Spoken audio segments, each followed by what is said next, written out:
The presenting sponsor of Rates and Barrels is Topps.com and Topps Project 70. Topps is celebrating the 70th anniversary of its very first baseball card design with a new program that pushes boundaries while paying homage to the company's heritage. Project 70 has brought together creators of all kinds for this extraordinary set. Graphic designers, tattoo and graffiti artists, animators, illustrators, painters, and even a jeweler make up the artist roster, which includes names like Snoop Dogg, Action Bronson, Ben Baller, Brittany Palmer, Jeff Staple, Tyson Beck, Alex Pardee, and more. Each artist will select their own MLB players and Topps designs from any year to craft a unique story. Another great Tatis design just dropped this week, so be sure to jump in on that if you're interested in picking up another Tatis card. 3 new cards launch daily all year long on Topps.com and are only available for 70 hours before they're gone for good. While you're there, be on the lookout for special cards. Head to Topps.com to learn more about Project 70 and to check out which cards are live right now.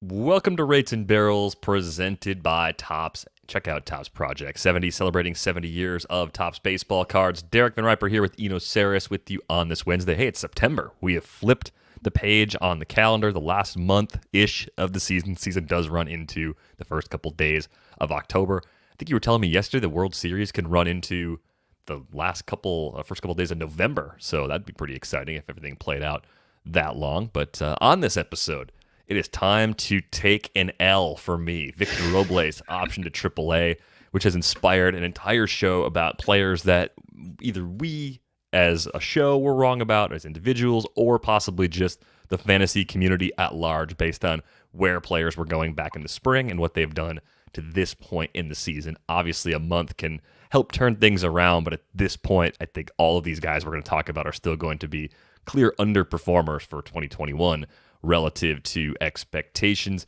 You know, how's it going for you on this Wednesday? It's good. I'm not taking the Robles L. I'm also not red in the face. If you're watching on YouTube, Derek has taken on the hue of his shirt. Yeah, I think it's the lighting in here that needs some work.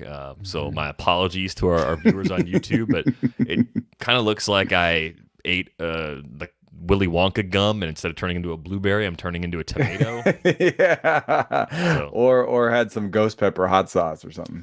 Yeah, I can assure overheat. I'm not in pain. I did not eat a ghost pepper. I am comfortable. Things are good. Even the wall, which is white, looks sort of pink. So yes, you should also be feeling okay. You got to. Was that your first game at Oracle or whatever it's called? San Francisco Park? Yeah. First game at Oracle yesterday. Woodruff shoved. Looked real good. Yeah, I mean, he was hitting like 99 at the top of the zone at some point late in the game. Yeah, that was nasty. I mean, the last 2 nights, the Brewers have really given it to the Giants. Yeah, we were talking about this on the way back from the game. We're saying, there are probably 2 kinds of playoff teams. The kinds you believe are legitimately title contenders, and then the other teams that just get in the playoffs. And obviously, a team from that latter group can win the World Series. Anybody who gets in the playoffs can get there and win it. But I would say the Giants are tracking more towards that second group of playoff teams, and the Brewers have sort of convinced some people more recently that they absolutely do belong in that first group that should be taken a bit more seriously. Yeah, I just it's hard if it's just recency bias, and like maybe in 3 games the Giants are shoving again. But what you see, or what we saw in these last couple of games, I feel like are like the top end talent that the Brewers have, and that seems to be shine brighter than the Giants' depth. The Giants remind me of kind of the A's, where it's just like, we're going to depth you to 100 wins. But then when we line up for the postseason, you're going to be like, okay, it's Gossman against Woodruff, and Burns against Alex Wood. Burns against Wood, and Peralta against Disclafani, and who's the better closer, Hader or McGee? It kind of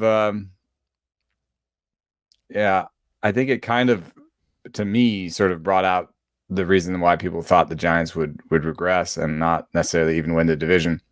That said, I think they can still win the division, but I don't think that I put them in that like World Series contender bucket. It just, I'm looking for standout names in the peak of their careers, and I'm kind of left wanting.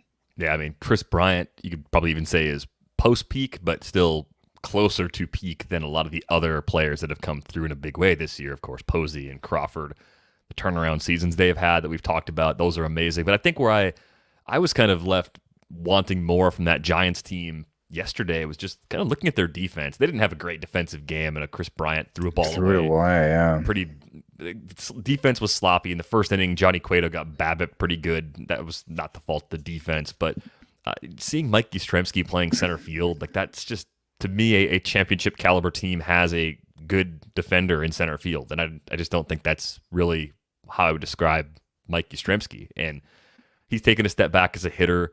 They play Alex Dickerson a lot. I think Dickerson's more of a first guy off the bench than someone who plays on the big side of a platoon. Just looks really shaky on defense too. Like he almost ran into Chris Bryant. He did run into Mike Yastrzemski the other day. Just looks, and he just like body language wise, just looks kind of nervous out there. Actually, the guy that I think would be at the front of the rotation for the postseason behind Gossman is probably Logan Webb, based on how he's pitched recently. That's right. So yeah, I think that does make them a little more dangerous. It narrows it a little bit, but I mean, who you're taking, Burns or Webb? Well, yeah, still taking Burns, but at least Webb to me gives them a shot. Like I think they're, especially if he continues shoving like he has. Right. Like he's found another level here in these last few weeks. I think I comped him to like a right-handed Dallas Keuchel, which is, it's fun because peak Dallas Keuchel was really good. Like it's hard to remember that right now. But all right, I'm delaying. I'm stalling. I'm trying not to take the L. I'm just getting it out of the way right now. And I was a little bit facetious yesterday when I tweeted with a beer in front of me that I was planning a 12-minute speech about Victor Robles. I think it kind of all boils down to a couple things. The first being part of the reason why I still believed in Robles going into this season, despite, ice cold StatCast numbers, is that I didn't think the things we want Robles to do require you to hit the ball hard on a regular basis. It is better to hit the ball hard than to not hit the ball hard. I am not trying to make some sort of galaxy brain argument that exit velocities don't matter. That's not what I'm saying. I'm saying for this type of player, for a guy who, because of his defense, was supposed to play every day, and with his projected hit tool, a guy that would put a lot of balls in play, I didn't care that the average exit velocity wasn't very good. I didn't care that he wasn't going to barrel the ball that much because I was targeting him for 30-plus steals and hoping for 10 to 12 home runs, right? I think the type of production I was expecting was more like a Starling Marte sort of production.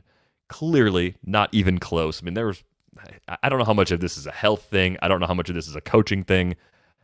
I don't know if there are any excuses to be made at all. I was just flat out wrong. But I think I was hoping that Robles would be a Starling Marte type fantasy player.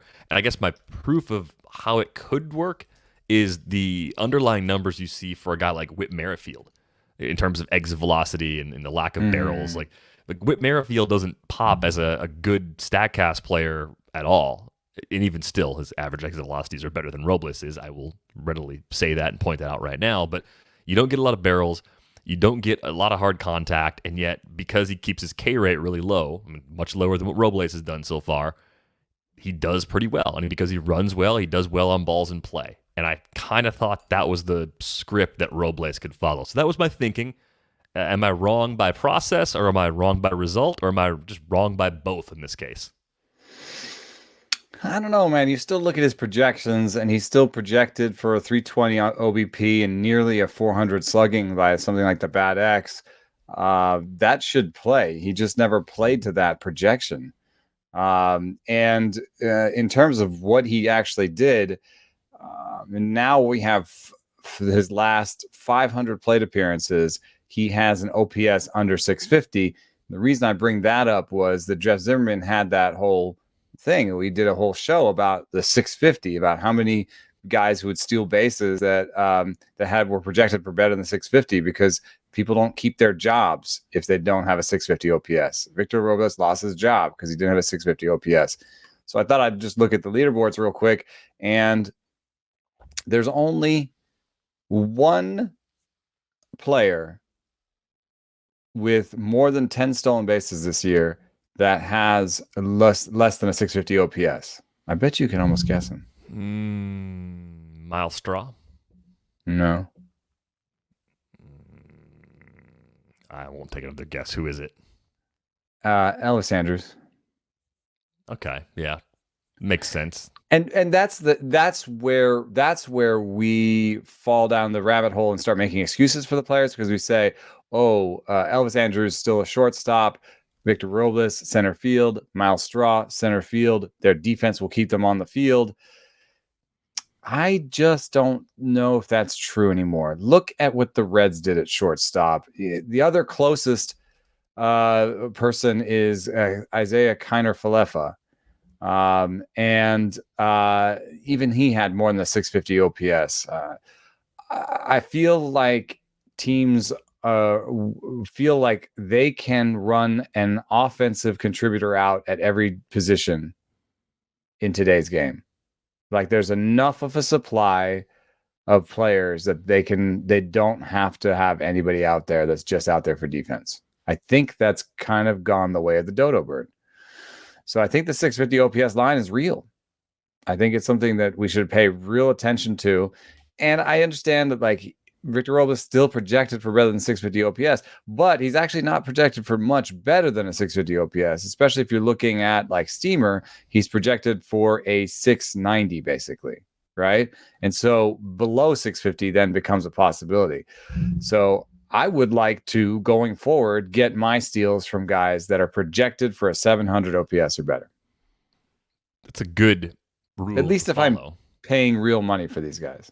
Right. Well, because a little different at the end of a draft Champions League, or, you know, in real baseball terms, it's a little bit different if it's like a waiver wire claim for the stretch run, right? That's a little different. But what is the other guy that was close? Michael Taylor is close. Yeah, he's a center fielder, but I don't know that he is going to have a job next year. Well, and the Nats saw the Michael Taylor movie for a long time. Yeah. And that might have had something to do with the Robles decision-making process. Maybe. I mean, I just wonder if he needs a fresh start, new organization. A couple of things that did go right for him. Did hit the ball a little harder than he has the last 2 years, just in terms of average exit velocity. I think more importantly, though, K rate was down from where it was in the shortened season. Walk rate at a career best 9%. Now, you could always look at something like that and say, well, was he being too passive relative to his strengths, right? Because this is a guy that was projected to have an above-average hit tool. If he's taking a lot of walks and not doing damage in situations where he could have done some damage to get those walks, then that's a missed opportunity. Again, it for me merits further exploration, but it's a frustrating turn for me. It's been obviously a bad season. There are plenty of places where I had to cut him and reserve him and move on earlier this year, but it all comes back to one question. Will I be in 2022? And if the path looks like it's clear for regular playing time again in deeper leagues, yes, I will be, because the price is going to bottom out. No one wants anything to do. He's pretty much going to be a dollar type player. He's going to be free. Last round type guy. Yep, and he can still do enough stuff. I think there's just a little glimmer of hope in the... That's where my sort of 650, 700 OPS thing kind of goes out the door. I don't care as much in that situation. But it would apply to the mid-round price tag. If Robles is a pick 100 to pick 150 guy over the course of draft season, which is what he was in 2021, that's a lot of risk in the profile based on that particular metric. And I think that's a fair line to draw. I think the other guy that I want to take the L on, since I'm just going to humiliate myself for the entire show, Gavin Lux, because I thought Gavin Lux was this year's Kyle Tucker. I said it time and time again on this show, on the Athletic Fantasy Baseball podcast. I said it anywhere people would listen. If I wasn't talking about Robles, say it. I'm not taking this L either. That's why it's on my side of the screen.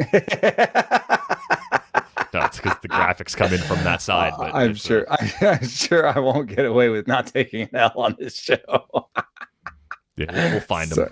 Yeah, well, no, they're out there. I mean, I just, for him, it's bad ball quality, and I hate to come back to that. That's what's missing with Robles too. And you're looking for something with Gavin Lux. I mean, he did hit one ball close to 110 miles an hour. He had a below average barrel rate. The hard hit rate was the best of his career. His expected slugging is higher than his slugging, but it's still only 381.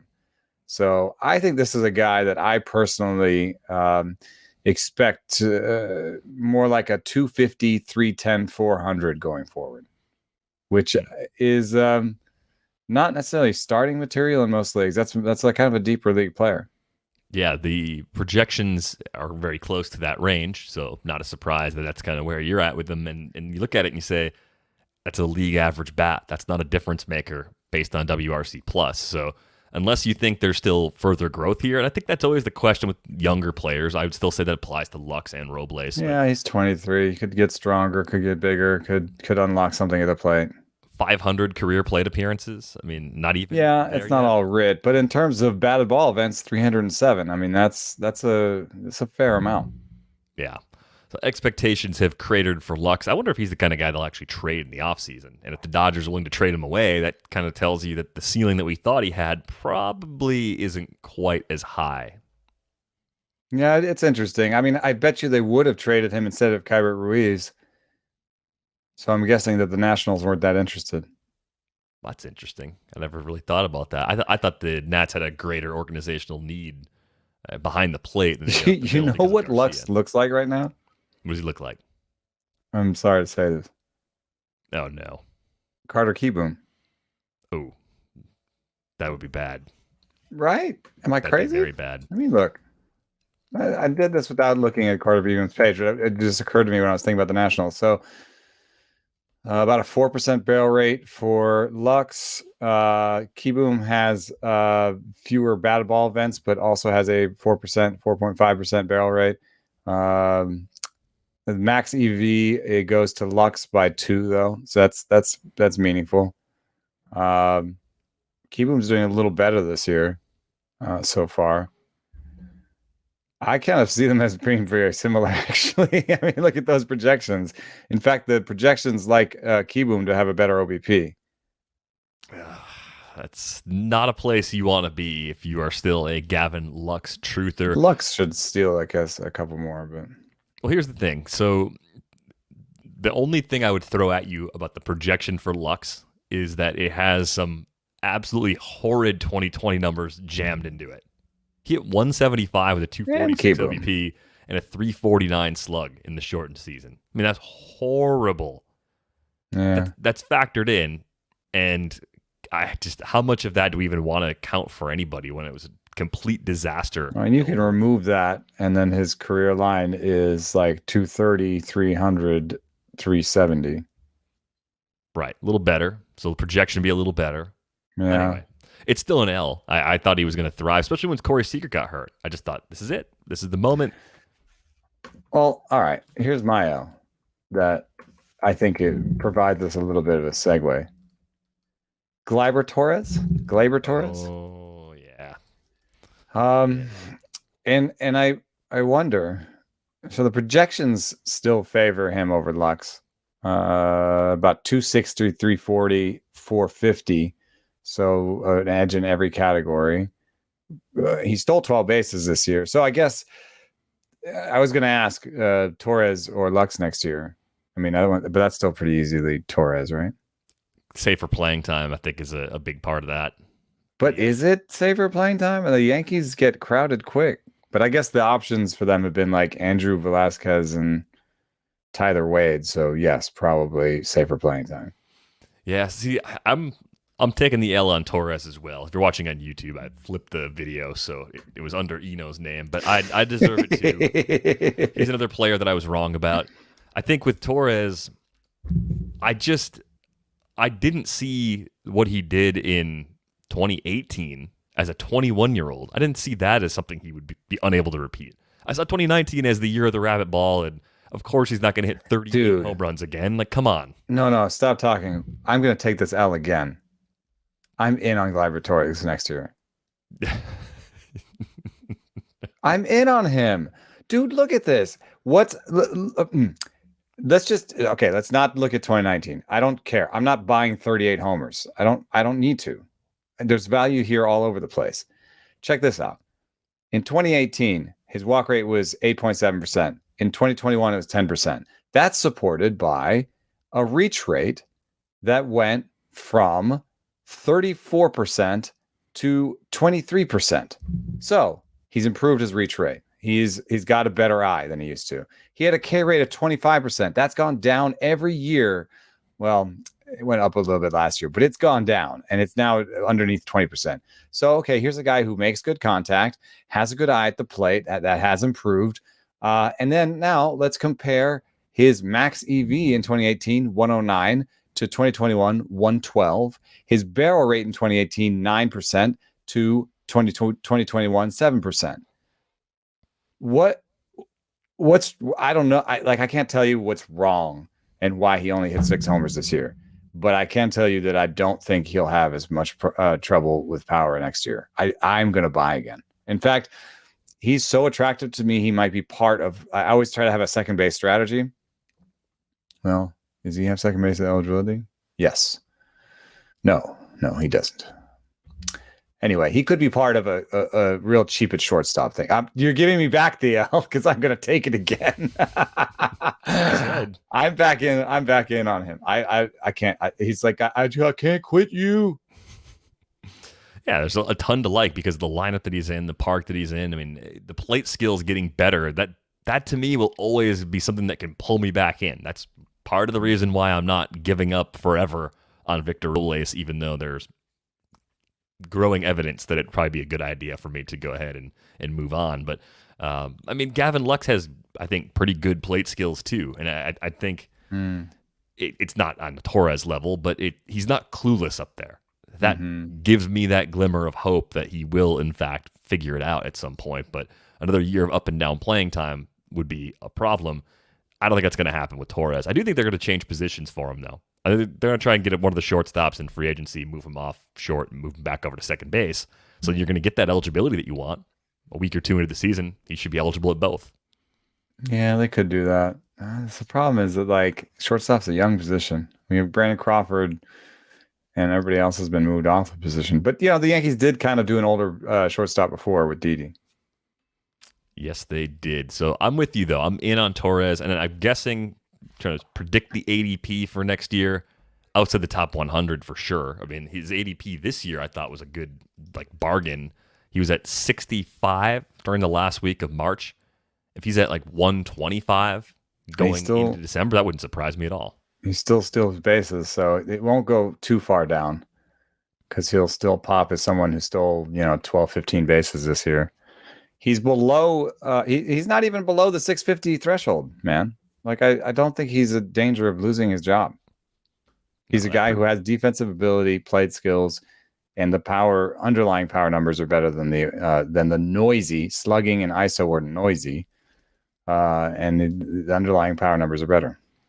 Yeah, I would say that slash line is actually pretty encouraging in the projections for as bad as this season has been. To see 260s, even a 274 from Zips in the batting average, up to a 353 OBP, and slugging percentages in the mid 400 range. It's actually really solid for a guy that's had basically 141 games now where he's been a 250, 330, 360 guy.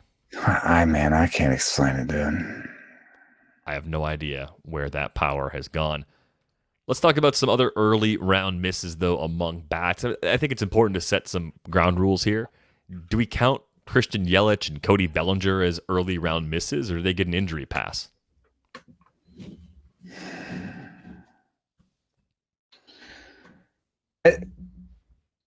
With Yelich, I'm just concerned it's chronic.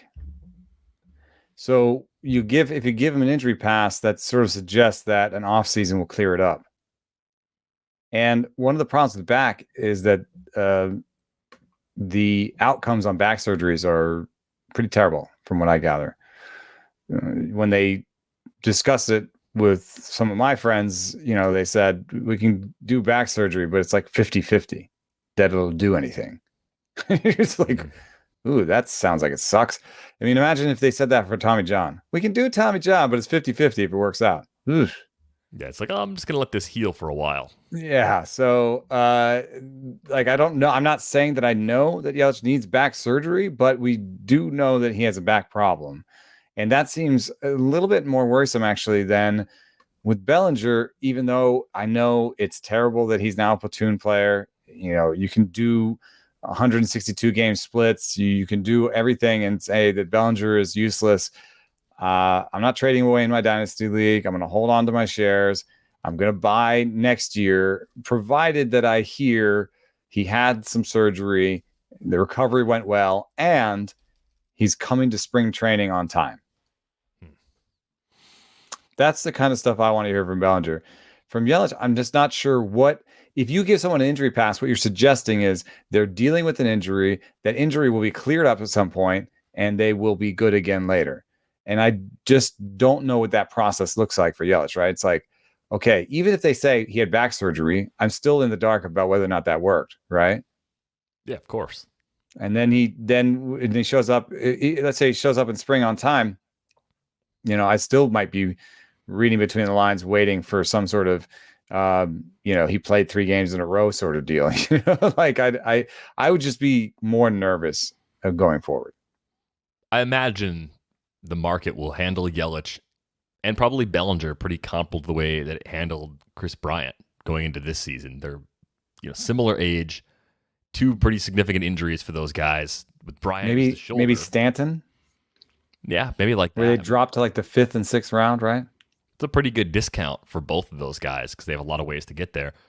The word of caution I threw out there, I was talking to Al Melchior about Yelich yesterday on the Athletic Fantasy Baseball podcast. The stolen bases, those are going to continue to go away. He's at that age where that fades, even for a really good player. So I think with Bellinger, I'm wondering what signs we need to see to know that he's really back, that the shoulder is healthy again. Like he had, obviously, the surgery going this offseason. So I think just going through a normal offseason and being completely healthy for an offseason, getting right. He's already even had the surgery. I kind of think like that's what he needs more than like another procedure. Like another procedure would probably steer me away. Right. Whereas like, hey, I was able to shut it down for a couple of weeks at the end of the season, started getting after it right away, and I went through a completely normal offseason. Yeah, I guess what you're looking for almost from him is like I put on 15 pounds of muscle or something.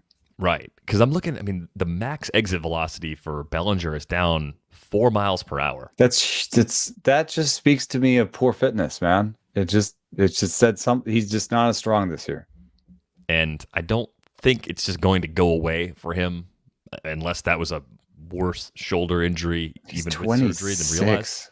Yeah, he should be able to bounce back in a pretty big way. I'm buying him more than Yelich, is what I'm saying. Yeah, I would too, because of their respective ages. I mean, I think there's probably a little more floor with Yelich, but there's still, I think, a higher ceiling from Bellinger because he's younger.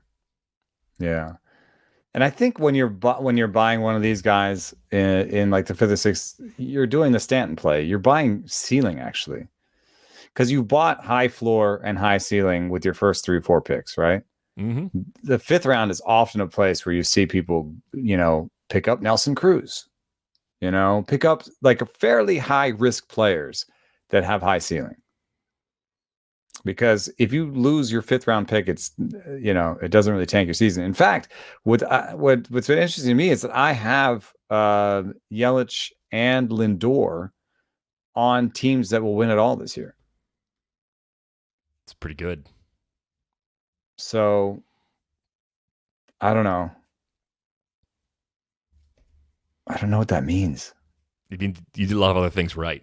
Yeah, but I don't think there's like a top line takeaway where you're like, just don't X. There's almost not anything like that in fantasy, right?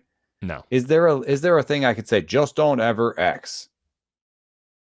Like, just don't take a reliever in the 1st round, I guess you could say. That's probably a good rule. Someone out there's like, I won this year. I took, took Hader in the 1st. Yeah, it's not a good idea. You mentioned Lindor. We've talked about him before. He seems like such an obvious bounce back candidate. Kind of fits into the Gleyber Torres bucket of from going into this year. Like I know that what he did at his peak might not be something he ever does again, but I don't expect him to be a bad player. So I'll echo that again. I think Lindor is still good as an early round bounce back candidate next year. But DJ LeMahieu, we talked about Torres. The other Yankee that's really let them down relative to the expectations is DJ LeMahieu. He's being drafted as a top 30 overall player back in late March. And if you told me, yeah, the power's Also going to not go taking away. this one. Well, I didn't have Zero shares. Yeah, I didn't have this easy player for me to avoid because I couldn't get on board with it. Kind of like a batting average only guy. But where the hell is the batting average? He's hitting 266 this year. Like that's weird to me. Like 9 homers in 125 games. Like, okay, sure, he's back to being pre-2019 DJ LeMahieu. That's fine. Why is he hitting 266? The K rate's still pretty good, 14.4%.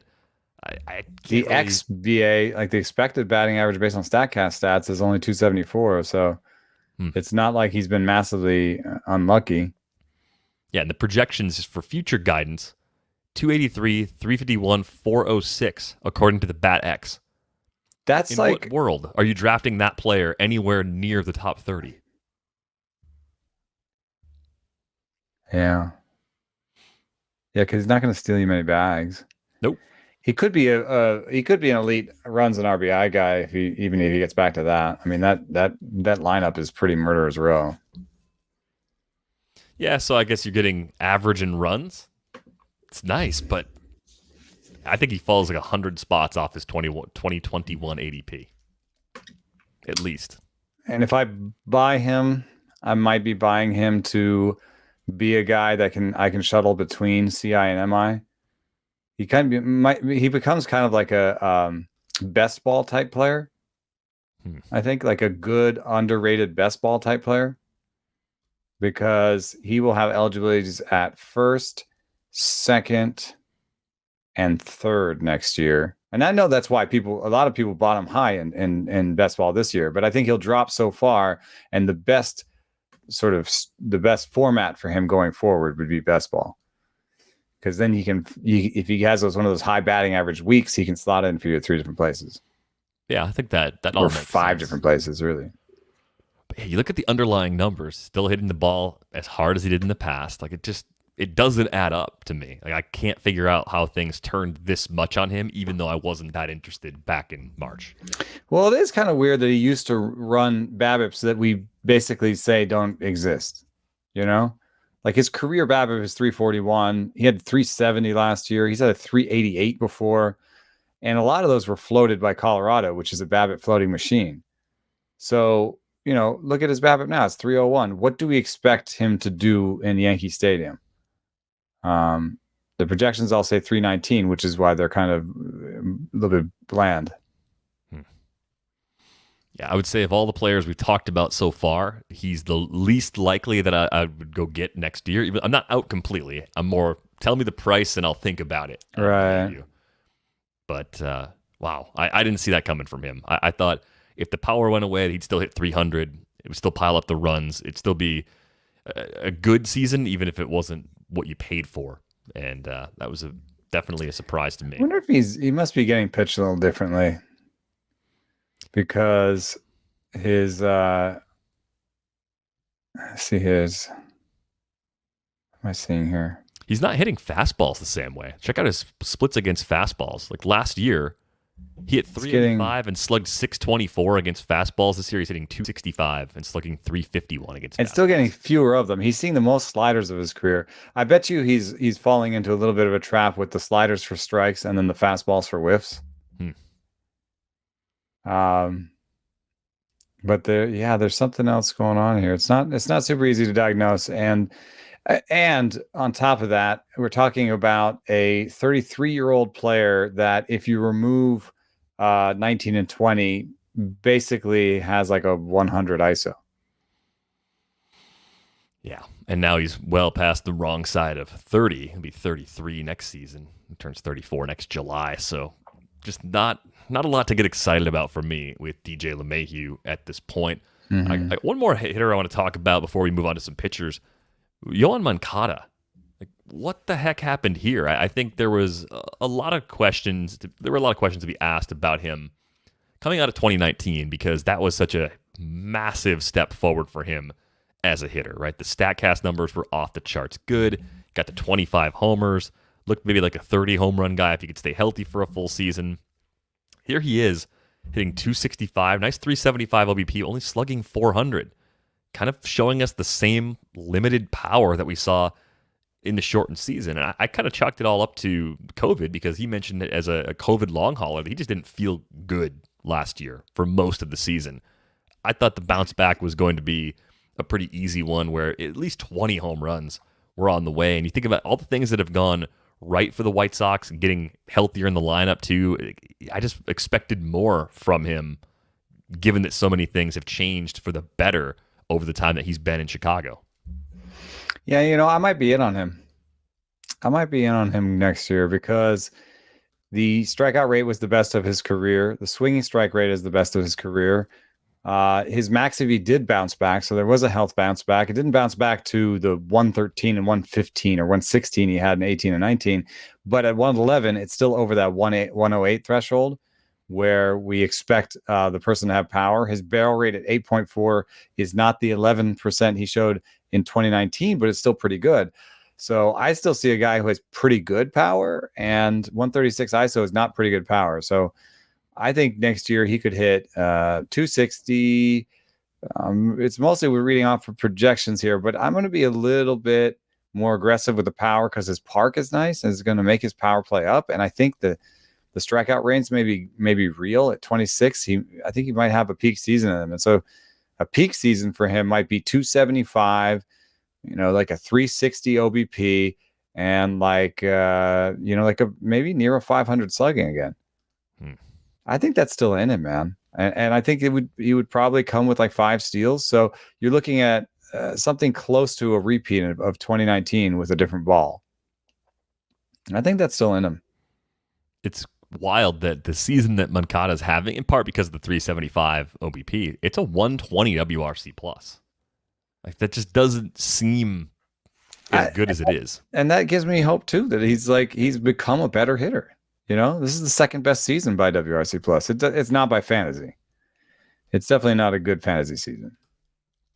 No, I guess the other related question here is, do you see any underlying indicators that are good proof that the raw power is still there? I think for me, the max exit velo is pretty good. Yeah, it's not where it used to be, but it's up from where it was last year. So it's not a. It's also better than average. It's the 108 is the benchmark for kind of when you start noticing max EVs, and he's at 111. 8.4% barrel rate. Does he just have a bunch of doubles that should have been home runs or something?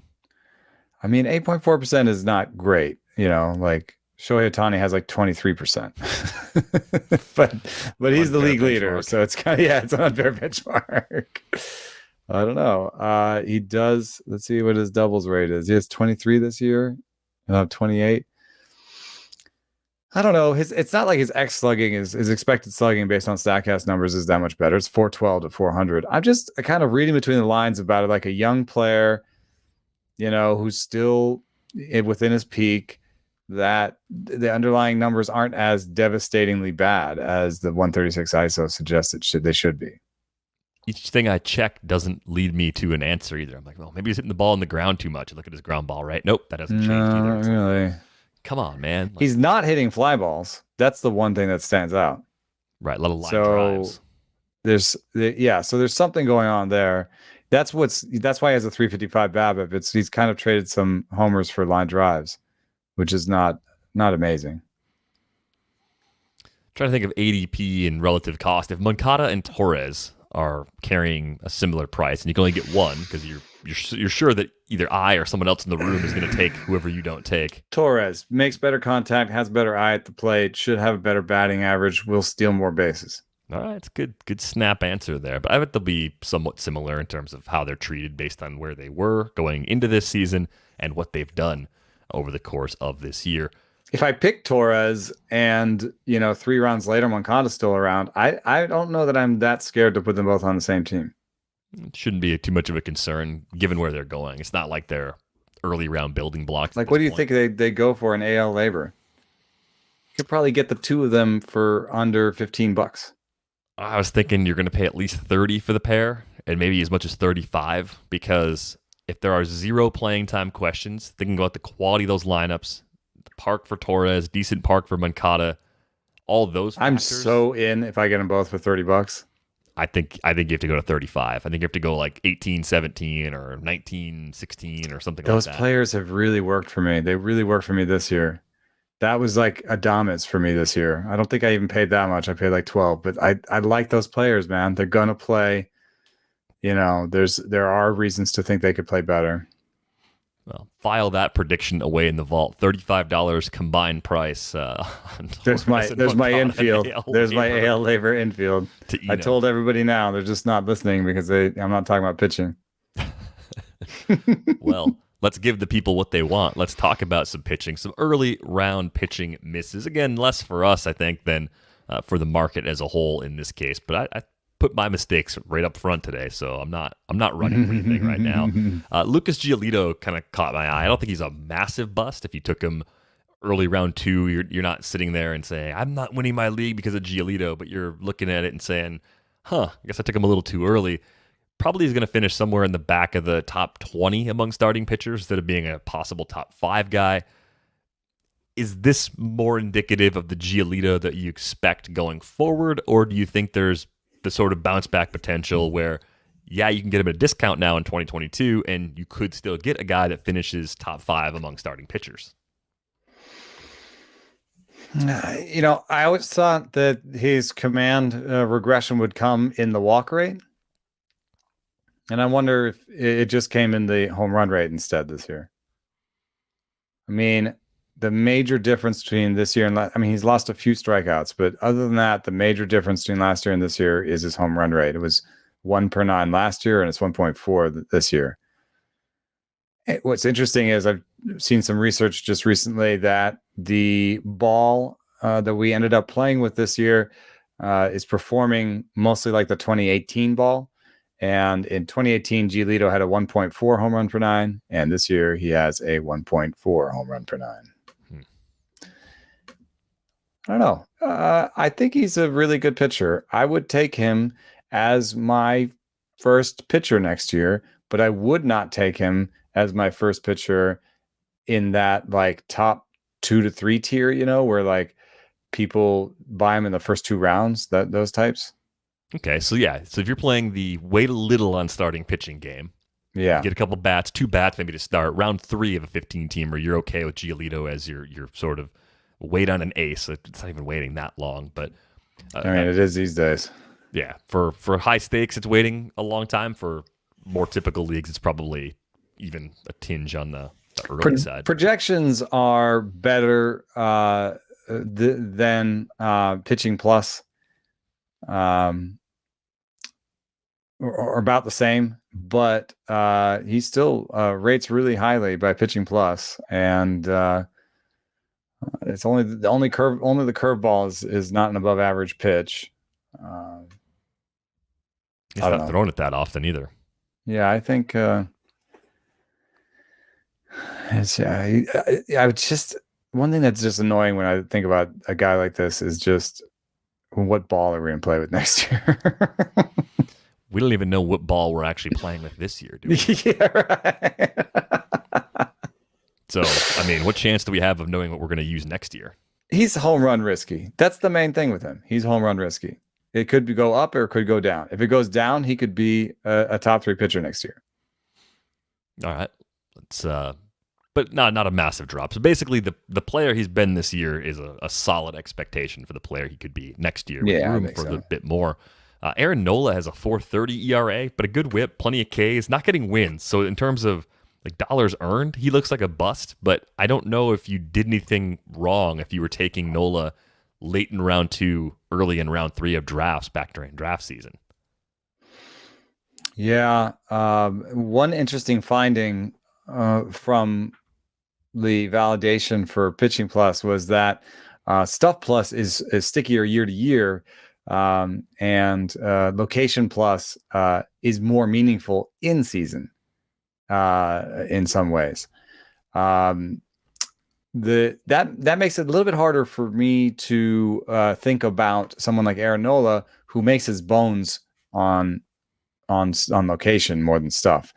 In terms of Stuff Plus, his knuckle curve is well above average. His changeup is average.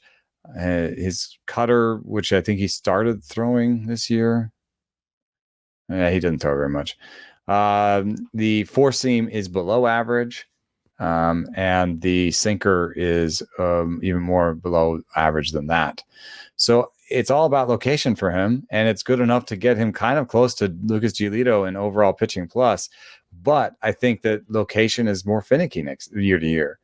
So look at Kyle Hendricks. I know that Kyle Hendricks is the example of like, command matters more, and this guy's been doing it forever, and blah blah blah. But he didn't do it forever. He didn't do it this year. I mean, he's been all right, but he didn't do vintage Kyle Hendricks. So I kind of think that the command artists are iffier year to year. I'm going to put this one on the screen. If you're on YouTube, you can see it already there, but I'll read it out loud. What the heck happened to Kyle Hendricks? Because I didn't have any reason to believe that he would fall apart like this. I mean, there's something about stuff that you can fall on. Here's the thing.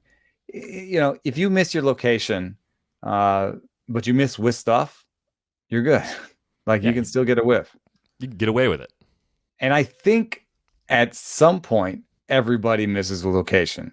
And at some point, everybody's arm slot drops an inch or moves close to their head an inch like Kyle Hendricks did, or something little is barking that they don't want to go on the IL for it, but there's something going on. There's something in the back or something in the shoulder or whatever. And I think those little things add up to worse command outcomes. So, I mean, it's not like when you look at Hendricks, you say, oh, well, he lost a full mile an hour off his fastball, or, his whiffs cratered or whatever. Like his whiffs did go down, but he had a 7.1% 1 K9 last year, and he had a 6.7 this year. But you look at that home run rate. I think the home run rate is often an indicator of where the command was that year. And he's had a home run rate of less than 1 per game, 1 per 9 his whole career, and then 1.6 this year. So I think it's all in the misses. Yeah, I mean, looking back last season, he had 107 on both the curveball and the changeup for a stuff plus number. This year, those pitches are both a tick below 100. The changeup's at 99.4 and the curveball's at 97.6. So the changeup, I think, suffers in stuff metrics because he has 2 changeups, and it kind of it melts away to like looking like one average changeup or below average changeup, when it's actually, I think, 2+ changeups that go in different directions. You know what I mean? Mm-hmm. But I mean, he's not a stuff guy. 94 stuff plus overall. He's not a stuff guy. Location 107 is one of the best location numbers I've seen.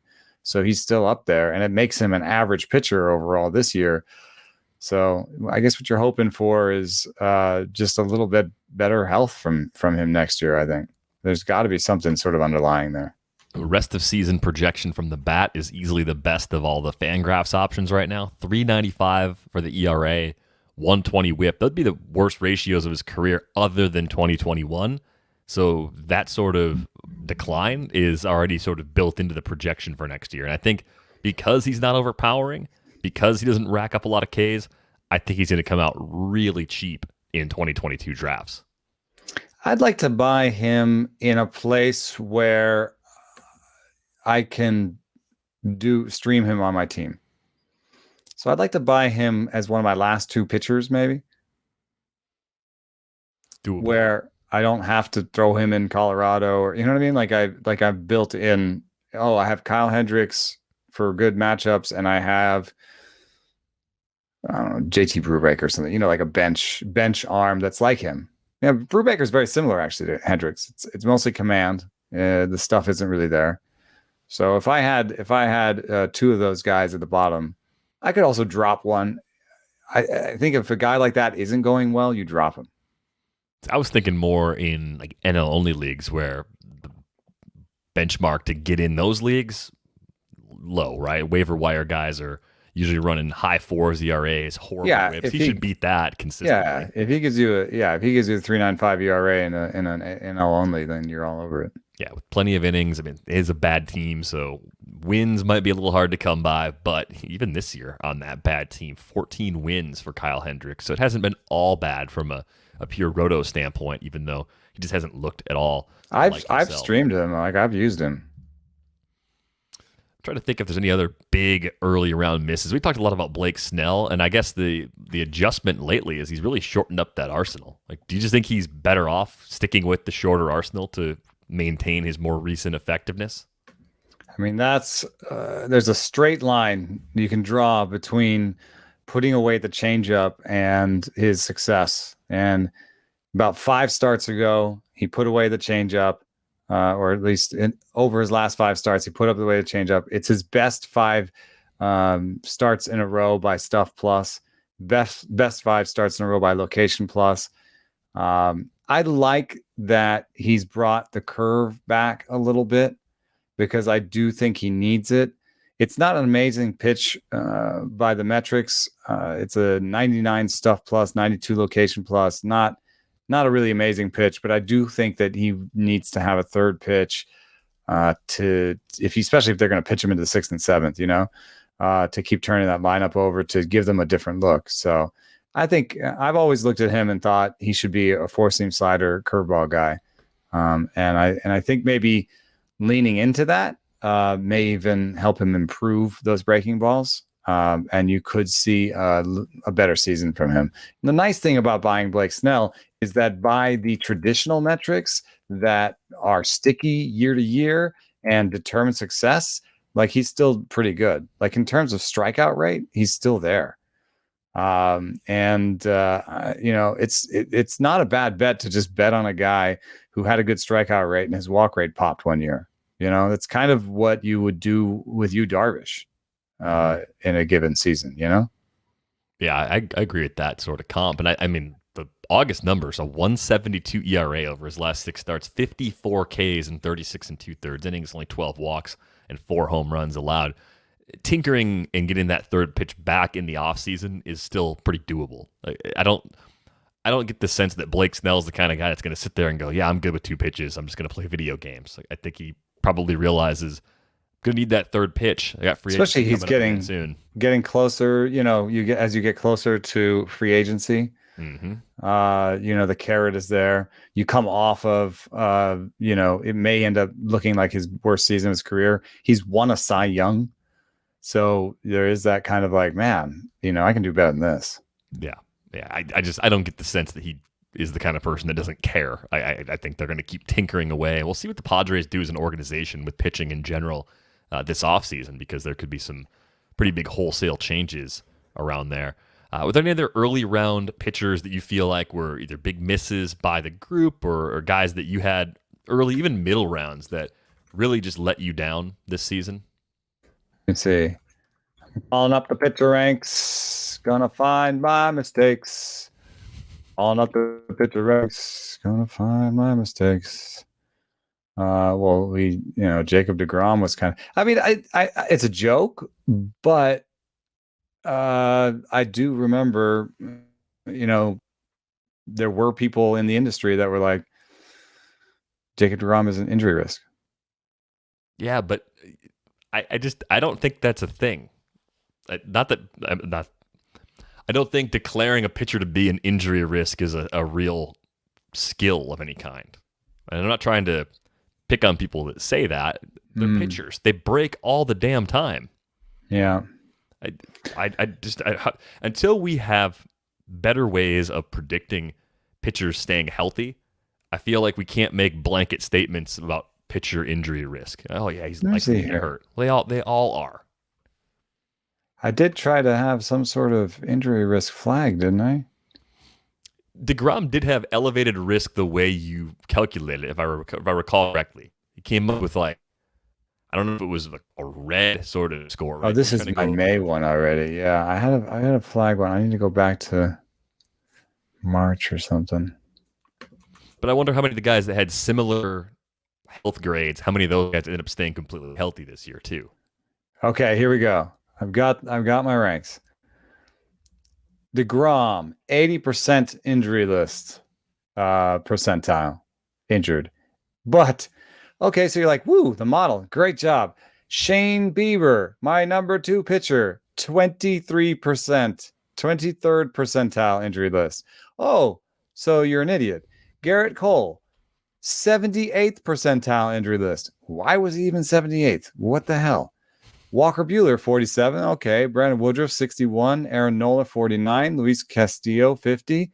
Jack Flaherty, 14th percentile injury risk. Hey, this next one, actually, Yu Darvish, 93rd percentile. He has been hurt this year, right? Well, yeah, but Little things. I'm laughing because it's so hard to. It's like, predict is there really a pattern here? I mean, there's the faintest of patterns, but not a really great one. Max Scherzer, little bit of injury. Clayton Kershaw, 71st percentile, was hurt. Kenta Maeda, 39th percentile. Why? There is a failure in the model there to not pick up on the fact that his UCL was already partially torn. Yeah, how about Glasnow? What was his number at? 79th. See, he had elevated risk even before the sticky stuff change. Yeah, based on the model. Again, I just think this is almost. I'm not saying we shouldn't try. I'm saying it's almost impossible right now to, with accuracy, predict pitcher health. Almost impossible. I think it's in general. I think it's worth it. I'm going to do the flags again because here's Strasburg, 88th percentile. Pablo Lopez, who people probably didn't think had much injury risk, was 60th percentile. I don't know. Zach Wheeler being 90th. Lance McCullers, was he hurt at all this year? He was 93rd. I think he's been pretty healthy. I think I remember him having like a vaccine-related absence. I don't remember any injuries. Carrasco was 95th percentile, though. I don't know. Denilson Lamet, 86th percentile. At least the red flags seem to have produced a fair amount of injured players. But anyway, early round misses. The shape of the season, let's say, here's another thing. Early round misses tend to be injuries, right? So Bieber, early round miss, injury. Jack Flaherty, early round miss, mostly due to injury. It's good when he's been out there. Right. Kershaw, early round miss, mostly injury. Kenta Maeda was an early round miss based on play and on injury. And then we talked about Hendricks. We've talked about Snell. I guess the only sort of top 20 guy that pops that wasn't injury that we may want to talk about is Luis Castillo, but he's obviously had like 2 seasons. And yeah, he looks like the second one was a lot better. Yeah. Looks like he fixed it. I mean, you go a little further down. Paddock, I think, was an overdraft. Plesac was an overdraft. Yeah, and I knew it. I knew it. God, I hated my rank for Plesac. I really hated the ranking in there. 113 whip though this season. Yeah, I mean he still has good command, but there's something weird about those Indians pitchers, man. I don't think that Quantrill's a great bet for next year. I've been mostly selling him. There's something weird. They're well. I think they're well prepared. They have a good game caller. I saw some analysis that said that Roberto Perez is like the second best game caller in baseball. I think they prepare really well for games, but they have huge blow up games, especially against whenever they run into a good offense, don't they? Like, why do you think the Yankees destroy the Indians? Well, because they have a really good offense. Is there an Angels pitcher? I mean, is there an Indians pitcher healthy right now? So take Bieber out that you would throw against the Yankees? I'd feel good about it. Yeah. No. So that's somewhat meaningful to me. I don't want that to be my like don't draft him test, but like. Maybe don't put him in your top 20 if you don't think you can throw him against the Yankees. Tristan McKenzie in the second half before the injury maybe started to pitch like a guy that you'd think about it with, but I would say generally no. No cigar. I don't think I'll have an Indian in my top 20 next year. Yeah. Otherwise, where I really feel good uh, is there's this interesting in the 20s. There's Burns, Lynn, Lopez, Urias, Urquidy. That's a decent place to go shopping. Yeah, it turned out pretty good. McCullers is right there. But I'm also not mentioning Zach Gallen. I think you could call it a miss, but it's a little bit like Gleyber Torres, where I'm like, I'm gonna make that mistake again. Gallen had an arm injury early in the season. Yeah, sure. He's pitched enough. I think you could say it is a miss, but injuries were a factor in that miss for sure. Yeah, I'm trying to call up his pitching plus thing. One of the things we want to go live with this, partially because right now it's on Shiny apps, the Stuff Plus thing that I am using, and so it like reloads a lot. So I'm actually stalling so that I can get Zach Gallen's page up, because it still hasn't happened, and it's gonna happen soon. But I mean, you're racing me. It's probably making yours go slower. Stealing your bandwidth right now. Anyway, I still see a guy with multiple really good pitches and command of those pitches. I'm going to chalk it up mostly to injury, like you said. He's got 5 pitches that are better than 100 on Stuff Plus. Yes! And 4 of them have at least average location plus. I love him. I love him still. Yeah, I'm all in. It's going to be fun to get a discount on him temporarily. Yeah. I'm gonna have him next year. I think it'll be hard to rank like Carlos Carrasco. Oh, miserably difficult. I think because of his age and the injuries, he's going to fall a ton, though. I think ranking Kyle Hendricks is going to be pretty tough.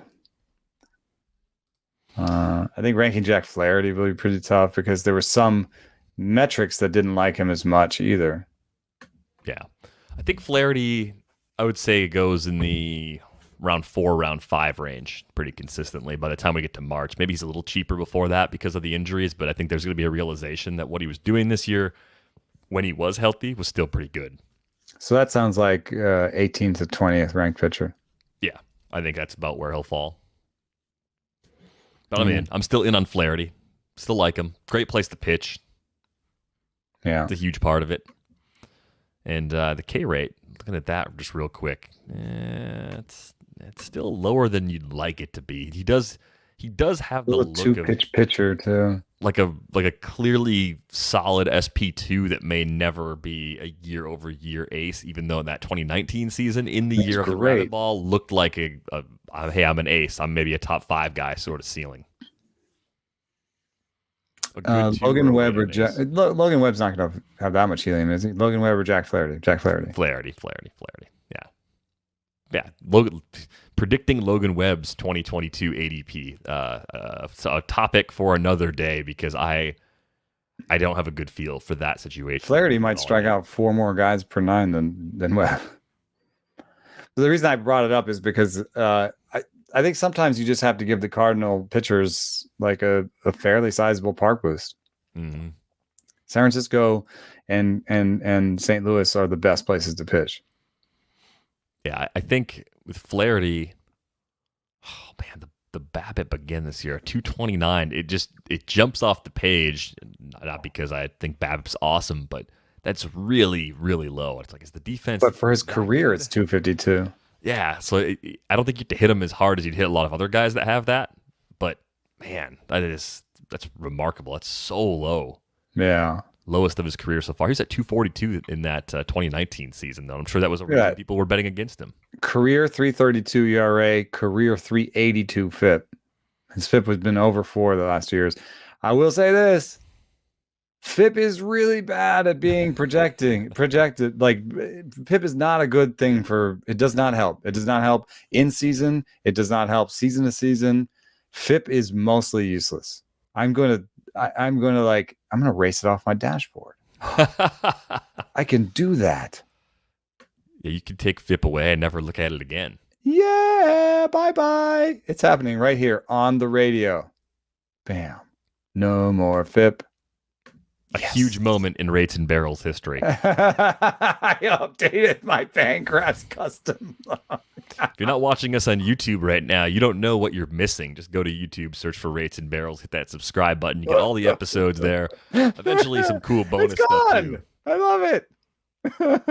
There's no visible evidence on your screen that you actually did it. If only I could do. If only I could put Stuff Plus up in there on my dashboard. Someday we can all dream about the future. Good deal right now on subscriptions at The Athletic. I want to pass that along before we go. 50% off if you go to theathletic.com/rates and barrels. Be sure to get in for all the playoff coverage, all the stretch run fantasy baseball coverage, all the fantasy football stuff that we're doing as well.